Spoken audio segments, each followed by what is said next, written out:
اگلا سوال ہے علی بھائی، شیخ عبد القادر جیلانی رحمۃ اللہ علیہ جیسا اللہ کا ولی اپنے قصیدہ میں کیسے کہہ سکتا ہے کہ تمام اولیاء کی گردنوں پر میرا پاؤں ہے، اسی طرح میرے مرید کا سطر کھلے تو میں ڈھانپ دوں گا اور میں اپنے تمام مریدوں کو جنت میں اپنے ساتھ لے کر جاؤں گا؟ جھوٹ ہے، سب جھوٹ ہے.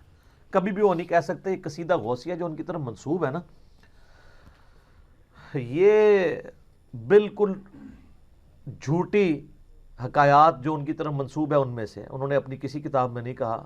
صوفیہ بال اس کو لے کے چل رہے ہیں اور عجیب و غریب قسم کے وہ ایک لوٹے والا واقعہ بھی ہے وہ بیان کرتے ہیں. تو وہ یہ سب کچھ فضول قسم کے واقعات ان کی طرف. یہ وہ بہجت الاسرار ایک کتاب ہے، تھوڑا بھیجا کر چھڑیا انہوں نے، تو اس کے اندر لکھے ہوئے ہیں. یہ مجھے بتائیں، اچھا ویسے کوئی شخص کہے نا کہ میں نے یہ کیا، میں یہ ہوں، کہتے ہیں دیکھو کہ ڈاکڑ خان ہے. میں تو شیخ عبد القادر جیلانی میں نہیں تو نظر آندی، میرا پاؤں تمام اولیاء کی گردن پہ ہے، یہ میں نہیں تو نظر آندی. ادھر کہتے ہیں سبحان اللہ. دیکھا آپ کو فرق؟ بابا کہہ رہے تو سبحان اللہ، کوئی اور کہتے میں. سر بابا بھی نہیں کہہ سکتا. نبی علیہ السلام نے کبھی یہ نہیں کیا. صلی اللہ علیہ وسلم. آپ علیہ السلام عاجزی کا اظہار فرمایا کرتے تھے. بے شک. تو یہ بالکل جھوٹے واقعات ہیں. انہوں نے کہیں نہیں کہا کہ تمام اولیاء کی گردن پہ میرا پاؤں ہے. اور شیخ عبد القادر جیلانی رحمۃ اللہ علیہ کو تو چھوڑ دیں، اعلیٰ حضرت تو لکھا ہے کہ اولیاء اللہ کے سردار تو حضرت ابو بکر صدیق ہے. تو ان سے ذرا پوچھیں کہ حضرت ابو بکر کی گردن پہ بھی پاؤں ہے؟ نعوذ تو وہ باللہ. آپ دیکھ لیں. ہاں وہ کراچی کے ایک مولانا نے کہا ہے کہ بڑا عرصہ سوچتا رہا کہ اولیاء میں تو صحابہ بھی داخل ہیں، تو ان کی گردن پہ پاؤں کیسے ہے؟ تو اس کا حل مجھے مل گیا. انہوں نے کہا چھوٹے بچے کو جب یہاں پہ سوار کیا جائے نا، تو وہ کہتے ہیں شیخ عبد القادر جیلانی کا جو پاؤں ہے نا صحابہ کے اوپر، وہ اس طرح والا پاؤں ہے، اور جو باقیوں کے اوپر ہے وہ دوسرے والا ہے. تو سر میں نے ان کی تو پوری گیم ہی الٹ دی ہے کہ تذکرۃ الاولیاء میں فرید الدین عطار المتوفی 627 ہجری میں لکھا ہے. انہوں نے لکھا ہے کہ جنید بغدادی کہتے ہیں کہ بایزید کا اولیاء اللہ میں وہی مقام ہے جو جبریل کا فرشتوں میں. تو سر جنید بغدادی تو پردادا پیر ہے عبد القادر جیلانی کا. تو پردادا پیر کہہ رہا ہے. آپ پتہ ہے شیخ عبد القادر جیلانی کس سلسلے میں بیعت ہے؟ جنیدی سلسلے میں. رائٹ. قادری سلسلہ تو ان کے نام سے چلا نا، جس طرح اب الیاس قادری صاحب آئے تو عطاری سلسلہ شروع ہو گیا. لیکن اگر آپ پوچھیں کہ عطار صاحب خود کس کے ہیں تو وہ کہیں گے قادری رضوی. تو عبد القادر جیلانی تو خود جنیدی تھے، اس لیے کہ وہ جنیدی سلسلے کے. کشف المحجوب میں جو تصوف کے 12 فرقے ہیں ان میں ایک جنیدیہ بھی ہے. تو جنید بغدادی تو یہ کہہ رہے ہیں. اب ہم آپ کی مانیں، شیخ عبد القادر جیلانی کی مانیں یا ان کے پردادا پیر کی مانیں؟ تو ایسی ویسے ہی کہانی ہے. تو قصیدہ غوثیہ میں اس طرح کے جو جھوٹ لکھے ہوئے ہیں بالکل جھوٹ ہے. میں جنت میں نہیں جاؤں گا. سر بخاری مسلم میں حدیث ہے، میری بیٹی فاطمہ میرے مال میں سے جو مجھ سے لینا ہے لے لو، اگر اللہ نے تمہیں پکڑ لیا تو میں اللہ کے حضور تمہارے کچھ کام نہیں آؤں گا. یہ اسی لیے تھا کہ بعد میں کوئی کہانی نہ آپ کو کرائے. تو اتنے متکبرانہ الفاظ شیخ عبد القادر جیلانی کی طرف غلط منسوب ہیں. انہوں نے کہیں یہ نہیں فرمایا. اور یہ کہتے ہیں جی، وہ فرماتے ہیں کہ جی میرے مرید کا سطر کھل جائے، میں مشرق میں ہوں تو مغرب سے ڈھانپ لوں گا. تو سر اے کوڑا تے مدان کیڑا سچا قادری آ جائے سامنے. سچا قادری، سارے سچے قادری جڑے نا انڈر ویئر پا لو، توتیاں پا لو، اس تو بعد میڈیا دے سامنے آ کے اپنے بزرگاں دی بزرگی دے فن دا مظاہرہ کرو. ایٹ لیسٹ وہ تو کم از کم کرے نا. جن کے لاکھوں مرید ہیں وہ تو سچے قادری ہیں نا، جو خود قادری سلسلہ پہ کہتے ہیں کہ ہمارے ذریعے سے بیعت ہو رہے ہیں. ان کا تو اگر ایک بندے کا سطر کھلنے سے اگر پورا پاکستان ان کے اس میں آتا ہے اور دوزخ میں جانے سے بچتا ہے تو سر قربانی دے دیں، کیا فرق پڑتا ہے؟ سب کہانی ہے، جھوٹ ہے. انہوں نے چونکہ کہا نہیں، ہم ان کا مذاق نہیں اڑا رہے، ان کی طرف منسوب چیزوں کا مذاق اڑا رہے ہیں. عیسیٰ ابن مریم کی طرف غلط چیزیں جو منسوب کی ہیں تو اللہ نے ان کا قرآن میں مذاق حضرت عیسیٰ کا تو نہیں اڑایا. اللہ جب کہتا ہے کہ سورہ المائدہ کی آیت نمبر 17 اللہ ارادہ کرے عیسیٰ اور اس کی ماں سب کو ہلاک کر دے، اللہ کا کوئی کیا بگاڑ لے گا؟ اللہ تو وہ ہے، عیسیٰ تو اس کی مخلوق ہے. تو حضرت عیسیٰ کی توہین نہیں ہے، بلکہ ان کا لیول بتایا گیا ہے کہ ان کا سٹیٹس یہ ہے، ان کو گاڈ نہ کلیم کرو. پھر سورۃ المائدہ کی آیت نمبر 75 میں ہے عیسیٰ ان کی ماں دونوں کھانا کھانے کے محتاج تھے، جو نہ تمہارے نفع کے مالک ہیں نہ نقصان کے، ایسوں کو پوچھتے ہو۔ اچھا یہ کہتے ہیں نہیں ہم اولیاء اللہ کو پوچھتے تو نہیں، پوچھتے تو اللہ ہی کو ہے۔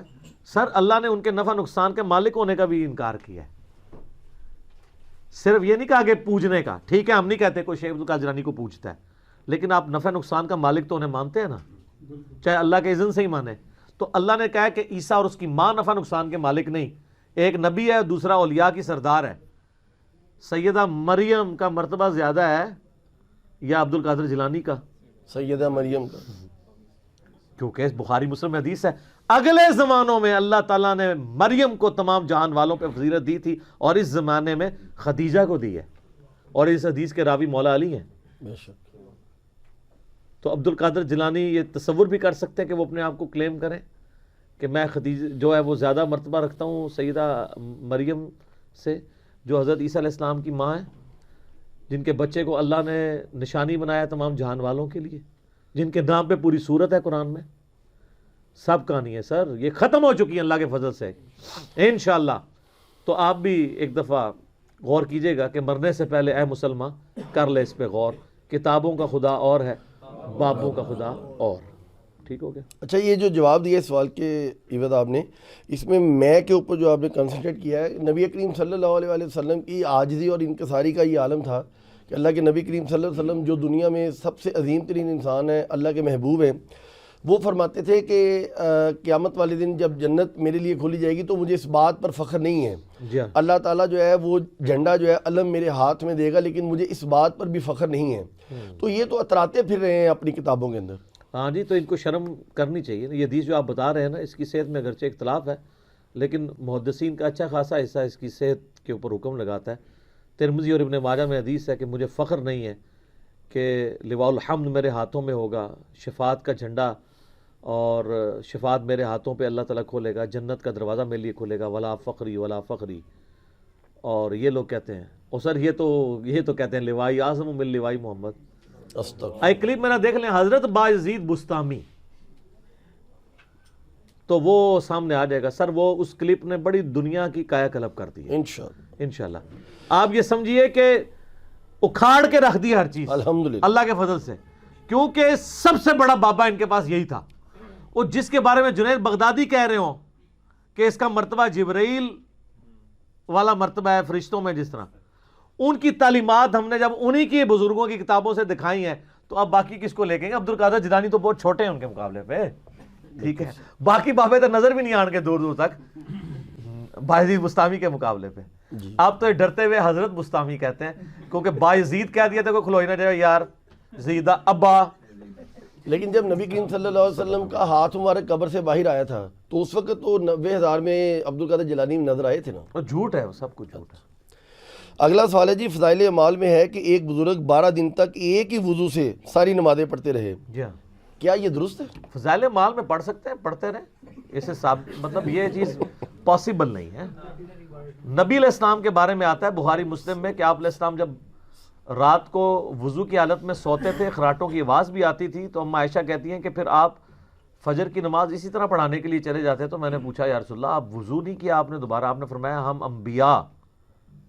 انبیاء، یہ الفاظ ہے جمع کے سیغے کے ساتھ، ہم انبیاء کی صرف آنکھیں سوتی ہیں، دل جاگتا رہتا ہے۔ الحمدللہ۔ یعنی انبیاء نیند کی حالت میں بھی ان کو یہ چیز جج ہو رہی ہوتی ہے کہ ان کے جسم کے اوپر کیا کیفیات طاری ہو رہی ہیں۔ سر نیند تو چھوٹی چیز ہے، بخاری مسلم میں آتا ہے کہ حضرت جبرائیل نے آپ کا سینہ چاک کیا، اس کے راوی کون ہے؟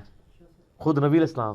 فرمایا میرا دل نکالا، اس میں جو ہے وہ جنت سے ایک جو ہے وہ سونے کا تشت لے کے آئے تھے، اور اس میں زمزم کا پانی تھا، ٹھیک ہے، زمزم کے آپ برکت دیکھیں کہ تشت جنت کا ہے اور پانی زمزم ہے، اس میں میرا دل دھویا، اس میں خون کا ایک لوتھڑا ریموو کیا اور کہا یہ دنیا کا حصہ تھا، اور پھر یہ دل جو ہے وہ بیچ میں رکھ کے دوبارہ سی دیا، اور انس بن مالک کہتے ہیں ہم نے نبی علیہ السلام کے مبارک سینے پہ سلائی کے نشان بھی دیکھے تھے۔